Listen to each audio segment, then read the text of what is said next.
자, 다음 얘기입니다. 김민재 선수가 이제 토요일에서 일요일로 넘어가는 새벽에 뭐 엄청난 활약을 했어요. 야, 진짜 뭐 이제는 지난 브레멘전도 그렇고 사실 요 레버쿠젠전이 제일 관건이었잖아요. 과연 김민재의 폼이 진짜로 올라온 것인가 아니면 그냥 약팀이라서 잘했던 것인가 요 경기에서 증명을 했습니다. 네, 이제는 억가가 불가능한 수준으로 올라갔고 네. 일단 바이에른 뮌헨은 레버쿠젠 지난 시즌 무패 우승팀 레버쿠젠을 상대로 홈에서 1대1로 비겼어요. 네. 겨우 비긴 무승부? 잘한 거임? 이제까지는 유럽 5대 리그 유일하게 컵 대회 포함 전승 중인 팀이 바이언이었거든요. 그렇죠. 네. 근데 무승부긴 했지만 압도적인 경기. 레버쿠젠이 슛을 3개 했고 네. 바이언은 20개 가까이 했는데 1대1이었던 거고요. 레버쿠젠 슛 중에 들어간 건 그 레버쿠젠 특유의 원더골 본능이 나와가지고 코너킥 상황에서 안드리가 그런 선수가 아닌데 갑자기 미사일 중거리 슛을 꽂아가지고 1점을 한 거지. 전반적으로 이제 센터백들이 오픈 플레이 상황에서의 좋은 슛은 아예 안 줬다라고 볼 수 있거든요. 제가 작년에 레버쿠젠 대 바이에른 경기를 봤을 때 수비적으로 굉장히 맥없이 무너지는 경우들이 좀 있었던 것 같거든요. 근데 이번엔 진짜 좀 달랐습니다. 확실히. 네. 그래서 빌트에서 3점을 져가지고 약간 의아하긴 했지만 3점이면 뭐 낙제는 아니에요. 3점이 이렇게 우리식 학점으로 치면 B거든요. 그렇죠. 네. 겨우 B 생각이 들긴 하지만 뭐 막 C 막 이렇게 준 건 아니긴 한데 네. 역시나 빌트 가장 김민재 선수와 우파메카노 선수한테 좀 회의적이었던 빌트가 네. 김민재에 대해서 이제 2점, 우파메카노에 대해서 2.5점을 줬고 네. 김민재가 두 팀 포함 최고점으로 MOM으로 선정이 되면서 네. 이제 활약을 인정을 받았는데요. 자, 이 김민재 선수 경기력 일단 보면 풀타임을 소화하면서 굉장히 복잡한 팀 수비 전술을 완벽하게 소화했다고 볼 수 있습니다. 네. 기본적으로는 포백의 왼쪽 센터백으로 나왔는데 이 자리에만 머물러 있었던 게 아니에요.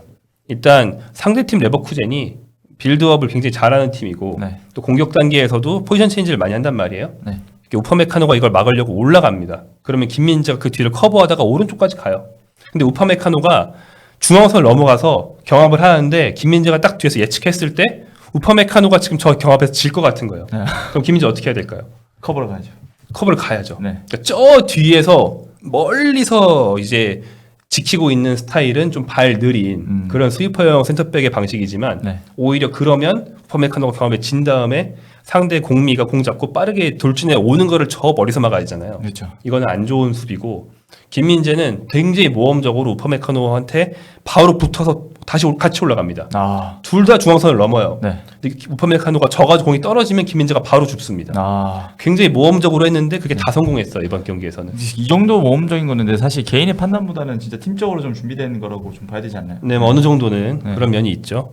그래서 김민재 선수가 엄청난 활약을 해줬고 일단 그렇게 막 전진해서 수비하고 이런 모습들이 좀 나폴리 시절과 좀 비슷하다고 해서 좀 이제 나폴리 팀이 돌아왔다 이런 식으로 많이 좀 칭찬을 받고 있더라고요. 근데 이번 경기는 나폴리 시절과도 좀 많이 달랐고 나폴리 시절에는 비교적 자기 자리를 지키면서 했거든요. 그때는 딱딱하게 정해져 있었어요. 근데 이번 경기는 진짜 이 선수가 여기까지 간다고? 이 선수가 왜 저기 있지? 이런 상황이 계속 나왔기 때문에 뭐 나중에는 뭐 김민재랑 우파메카노랑 좌우 바꾼 상태로 한 5분 있다가 돌아가기도 하고.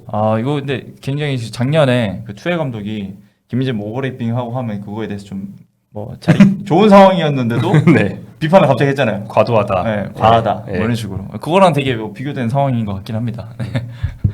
그렇습니다. 자, 이렇게 좋은 경기력을 보여줬는데요. 그래서 키커가 말씀드린 것처럼 김민재를 MOM으로 꼽았어요. 키커는 되게 김민재 선수에 대해서 인색했던 매체로 기억을 하는데. 그렇죠. 키커는 제가 이제 키커에서 분데스리가에서 이제 바이언은 이제 팀마다 키커 같은 데는 팀마다 담당 기자가 있는데 그렇죠. 주재 기자가 있을 거 아니에요. 근데 바이언은 강팀이다 보니까 바이언 담당 팀이 있거든요. 한 명이 하는 게 아니고. 근데 이제 그 팀에서 이제 팀장격인 기자를 제가 작년에 만났었죠. 그래가지고 저희 유튜브에 간단한 인터뷰가 있는데 자기네들의 판단 기준이 있는 거예요. 키커는 약간 비평지 같은 느낌으로 우리는 이런 센터백을 높게 친다 이런 게 있는데 바이언 같은 강팀의 첫 번째 기준은 실수를 하지 말아야 된다. 약간 완벽주의군요. 약간. 그러니까 뭐 빌드업 뭐 이런 거 다 좋은데 실수를 많이 하면 무조건 깎는다. 약간 이런 식인 거예요. 그러니까 실수도 많고 다른 기여도도 높은 김민재, 우파메카노 같은 스타일이 좀 손해. 그럼 누진세 같이 적용이 되는 건가요? 평소에 실수가 많으면 그 다음 경기도 약간 원래 그러지 말아야 되는데 최근에 좀 그런 면이 있었던 거죠. 왜냐면 최근에 이번 시즌 들어서는 첫 경기 빼고는 계속 잘하고 있는 것 같은데 묘하게 평점이 작은 느낌이 들었단 말이에요. 그래서 누진세가 좀 적용이 돼 있나? 관성이 좀 작용하고 있나? 이런 느낌이 있었죠. 하지만 이번 경기는 MOM을 줬습니다. 네. 그러면서 이제 코멘트가 있었어요. 뭐라고 했느냐? 레버쿠젠의 공격 기회를 제한하면서 또 수비해야 할 상황이 많지 않았다. 그러나 이제 모든 공 경합과 공중볼 상황에서 압도적인 모습을 보였고 네. 무엇보다 이제 설득력 있는 경기를 했다. 김민재가 움직이는 거 하나하나가 왜 움직이는지 이렇게 위에서 본 사람이 알겠다. 모든 움직임과 그런 판단들이 다 이해를 할 수 있었다는 그런 얘기네요. 충동적으로 그러니까 자기 기분에 튀어나간 게 아니고 네. 다 이유가 있을 때 튀어나갔다. 뭐 이런 류의 얘기죠. 네. 저 공경합이나 공중볼 경합 이 부분 보니까 거의 뭐 분데스리가 거의 최상위권이더라고요. 확실히. 네, 김민재 선수. 김민재 선수가 공중볼 획득 횟수는 원래 공동 1위였다가 이번 경기 이후에 단독 1위로 올라갔습니다. 네. 그렇습니다. 평점을 보면 키커에서 김민재와 더불어서 키미히, 키미히와 김민재가 공동으로 이제 투엘에서 콩파니로 감독이 바뀐 거에 최대 수혜자예요. 특히 키미히 선수는 굉장히 뛰어난 패서인데 네. 볼 키핑이 되게 안 좋아요.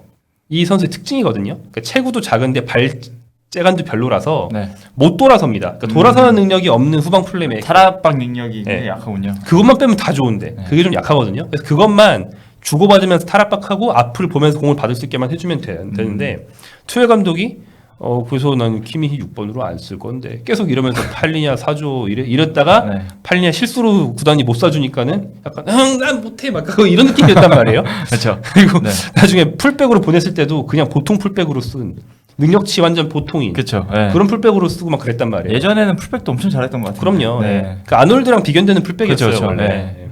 근데 이번에 풀백과 중미 또 3백의 오른쪽 스토퍼를 왔다 갔다 하면서 상대의 압박을 안 받는 위치로 이동한 다음에 공을 뿌리는 원래 키미가 하던 겁니다. 그러니까 장점을 뭐 정확하게 좀 살려준 전술이라고 볼 수 있겠네요. 나길스만도 이런 식으로 썼었고 네. 예. 그러다가 이제 나중에 상대가 완전 밀면 라인을 뒤로 밀면 키미히가 반공미 메잘라 이런 데로 올라갑니다. 그러면 이제 상대가 라인을 밀었으니까는 앞을 보면서 공을 받을 수 있는데 위치는 굉장히 앞이 된 거죠. 그럼 거기서 키미히가 찍어차는 공이 귀신같이 이제 페널티 박스 안에 있는 우리 공격수한테 가는 킥 좋은 선수니까. 예, 네. 그런 식으로 플레이메이커하는 선수인데 살아났어요.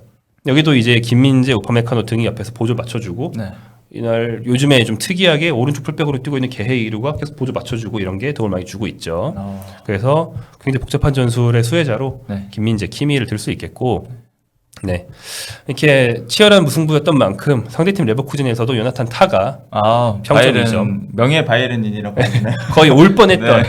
레버쿠젠 측 그 단장이 왜 안 사가냐 사가기로 해놓고 나 다시는 니들이랑 거래 안 한다 막 이래가지고 막 더리히트랑 다 내보낼 때는 뭔가 진짜 살 것 같았는데 비싸. 그 표면적인 이유는 비싸다 아닌가요? 네. 네 그렇죠. 네. 네. 계속 뭐 그런 스탠드를 유지를 하면서 결국 안 샀습니다. 맞습니다. 네. 그렇게 해서 이제 여기까지 2.0을 받았고요. 뭐 2.5를 받은 선수도 바이언의 우파메카노, 데이비스, 바이언스 골로온 파블로비치, 네. 레버쿠젠은 센터백 탑소바, 중미 골로온 안드리히. 그 득점자 빼고는 양 팀 다 수비진이 평점이 높았다.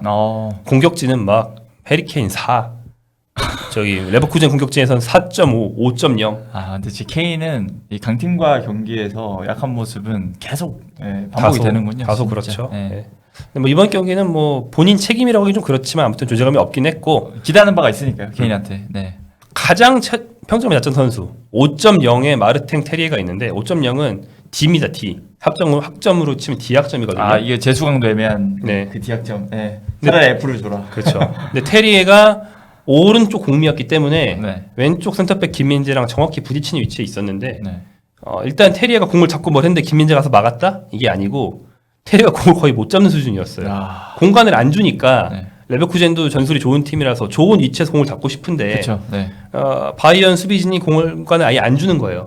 그 테리에는 일찍 교체해서 나갔고 이제 평점이 최악이었는데 김민재한테 잡아먹혔다. 간접적으로 이렇게 보셔도 됩니다. 김민재 선수가 어떻게 보면 뭐 맡은 역할이었을 것 같긴 한데 좀 완벽하게 좀 제어를 했다고 네. 볼 수 있겠네요. 그래서 키커에 이제 독일어로 엘프 데스 타케스. 네. 이게 엘프가 들어가서 뭐 이렇게 생각하실 수 있지만 저게 이제 11인가 그럴 겁니다. 그게 금주의 팀이에요. 금주의 네네. 팀. 예. 금주의 팀에 바이에른에서 김민재만 유일하게 포함이 됐습니다. 네. 네. 뭐 지금 보니까 뭐 굉장히 좀 프랑크푸르트 선수들이 이제 3명 들어간 게 좀 눈에 띄고 네. 뭐 나머지는 다 한 사람씩 들어간 것 같은데 바이언은 일단 김민재가 들어갔네요 혼자. 맞습니다. 이렇게 김민재가 있고 뭐 아시는 이름 뭐 라이프치히의 공격수 셰슈코, 그렇죠. 도르트문트의 세루 기라시 네. 이런 이름들 뭐 익숙하실 것 같아요. 그리고 아까 뭐 크리스텐센이 뭐 바르셀로나 크리스텐센이야 뭐 하시는데 라스무스 크리스텐센입니다. 네, 이 선수는 네. 뭐 전문 풀백 예전에 로마 갔었나 뭐 그랬던 전문 풀백이고요. 이런 상황에서 다 분위기 좋은데 약간 좀 억가에 해당하는 게 하나 있었어요. 아 그렇죠. 뭐냐? 김민재 선수가 끝나고 믹스존에서 인터뷰를 했는데 여러분 네. 이걸 일단 말씀드리고 싶은 게 믹스존에서 인터뷰를 다른 선수들 되게 조금 했어요. 네. 되게 조금 하는데 김민재 선수가 이날 저희 회사에서 저희 폴리티비 유튜브에서 그렇죠. 이제 약간 특파원처럼 활동해주고 네네. 있는 정재은 전 기자와 네. 이제 얘기를 하면서 거의 한 10분 했거든요. 한국어, 영어, 독일어 합쳐서. 믹스전 10분 했으면 길게 했네요. 그래가지고 보면 옆에 친구들 다른 팀 동료들이 네. 슬쩍 끌면서 야 가자 이러는데도 계속 해주고 김민재 선수가 되게 성실하게 했어요. 근데 그렇게 말을 많이 하다 보니까 네. 야 김민재 있다 김민재 딸 다녀주는데 김민재 있다 이러면서 독일자들이 막 몰린 거예요. 그러면서 이것도 물어보고 저것도 물어보고 네. 이거밖에 기사 쓸 게 없다 가져와가지고 자기 입맛대로 문장을 뽑아서 쓴 거죠. 그때 뭐가 나왔습니까? 김민재가 추혜를 조롱했다. 이런 억가를 네, 빌트에서 나왔습니다. 네. 갑자기 이렇게 나왔는데 이게 저희 폴리티비에 올라와 있거든요, 인터뷰 영상이. 네. 네, 그거 보시면 이 김민재 선수가 일단은 다 한국말로 인터뷰를 합니다. 음. 네. 근데 솔직히 말해서 추혜 감독에 대한 얘기는 하나도 없어요. 음. 그냥 콤파니 감독이 뭐 어떻게 뭐 디테일적으로 얼마나 좋고 뭐 그래서 우리가 지금 잘 되고 있고 이런 좋은 얘기밖에 없거든요. 네, 그거를 이렇게 굉장히 꼬아서 그러니까 약간 추혜이 독일 사람이라던가 아니, 라는 그런 생각을 좀 했어요 저는. 유도신문식으로 네. 감독이 바뀌어서 뭐가 좋아? 감독 바뀌어서 계속 이러는데 네. 이 감독님 밑에서 하면 잘 되는 점은 얘기해야겠지만 네. 지난 시즌 막 물어보면은 last season is just last season 뭐 이런 식으로 네. 그냥 뭐 지나간 시즌은 뭐 얘기하고 싶지 않다는 식으로 분명히 얘기를 했거든요. 그렇죠. 하지만 계속 감독 바뀌어서 뭐가 좋아? 너 투에랑 안 좋았지? 약간 이런 거를 깔고 이제 기자들 쓰는 한국식 일본 은어로 야마를 이미 잡고 네. 들어오는 거죠. 아. 예. 근데 요게 이제 그 이후에 이제 정재은 기자님이 스토리에 올렸더라고 인스타그램 스토리. 아 그랬어요? 네. 아. 그래서 또 화제가 됐어요 이게. 아. 커뮤니티에서 화제가 됐는데 이게 그 김민재 선수의 그 폴리티비 인터뷰 영상을 캡처해서 올리시고 이제 거기 밑에다가 번역을 못하게 이제 2를 숫자 1로 쓴다든지 뭐 이렇게 막 조합을 해서 이렇게 해명문은 아니고 약간 비판? 네, 그 독일 기자들에 대한 비판을 좀 놨더라고요. 네, 그거 보면 상스럽게 기사를 쓴 2명, 현장에서 한 질문 이상하게 몰아간 사람들. 예. 이번에도 질문 제대로 안 하고 제가 통역해 주는 거 옆에서 듣고 도망쳤다. 앞으로 통역 안 해주겠다. 네, 그런 식으로 올리셨습니다. 네. 네. 독일어로 들어오는 질문들을 정재현 기자가 통역을 좀 해줬고 그쵸. 그런 상황들이 네. 있었는데 직접 대응을 하신 거죠. 네. 그걸 이제 통쾌하시는 것 같아요 팬들은. 가져가서 네. 네. 그렇게 됐습니다. 이렇게 해서 김민재 선수가 굉장히 좋은 활약으로 현지 매체에서 네. 분명히 인정을 받고 있다 이런 상황을 이제 말씀드렸고 이제 투엘 감독을 뭐 간접적으로 보면 김민재 선수가 그때 안 좋았던 거 가지고 기자가 내가 이렇게 해석했다 이렇게 쓸 수는 있어요. 그건 네. 기자 자유죠. 그렇죠. 네. 하지만 김민재가 투엘을 가지고 뭐라고 했다 이거는 이제 말이 안 된다. 아니죠. 네, 그러니까 그건 아니다. 제목 저렇게 헤드라인으로 뽑을 건 아니라 생각해요. 그러니까 뭐 이후에 기사 내용 안에 뭐 투엘과 뭐 비교되다 뭐 이 정도 쓸 수 있겠지만 네. 헤드라인으로 뭘 뽑을 거면 투엘이 못하고 콩파니가 잘하는 점 뭐 이런 식으로 그렇죠, 뽑아야지. 그렇죠. 네. 김민재가 투엘을 저격했다 이런 식으로 그렇죠. 거기다가 김민재 멘트가 들어가야죠. 뭐 네. 디테일적으로 얼마나 뭐 잘해주고 있는지 지시를 그런 게 들어갈 수 있는데 요거는 좀 억가가 아닌가. 네, 전부 거짓말입니다. 네. 네, 그렇단 말씀 드립니다. 자, 좀 추가적으로 얘기를 해보면 김민재 선수가 대표팀 소집 전에 일정이 빡빡합니다. 잉글랜드 챔피언스리그 원정 가서 빌라를 상대하는데 네. 빌라 좀 괜찮죠. 그렇죠. 네, 빌라를 상대하고요. 그 다음에 독일로 돌아와서 누굴 상대하느냐? 지금 저 엘프데스 타케스 그림에 가장 선수가 많은 프랑크푸르트를 상대합니다. 프랑크푸르트가 지금 현재 2위죠. 네. 그러니까 2라운드 연속으로 바이에른은 1위에 있으면서 지나간 주말에 당시 2위였던 레버쿠젠 상대해서 레버쿠젠이 좀 밀렸어요. 네. 그 다음에 요번에는 또다시 2위인 프랑크푸르트를 상대하게 되는 거예요. 어떻게 보면 선두 경쟁 팀들과의 연전이라고도 보여지고 또 그렇습니다. 심지어 챔피언스리그가 중간에 껴있으니까 빡빡한 일정이 맞는 것 같습니다. 네. 그리고 프랑크푸르트가 괜히 2위가 아니고 2위라는 건 잘한다는 뜻이겠죠. 저 보면 엘프데스 타케스 선정 횟수인데 네. 프랑크푸르트의 오마르 마르무시 선수가 3회로 야. 이번에 오른 선수 중엔 제일 많잖아요. 이제 5경기를 했는데 네. 생각하면 진짜 잘했네요. 저 괜히 많은 게 아닙니다.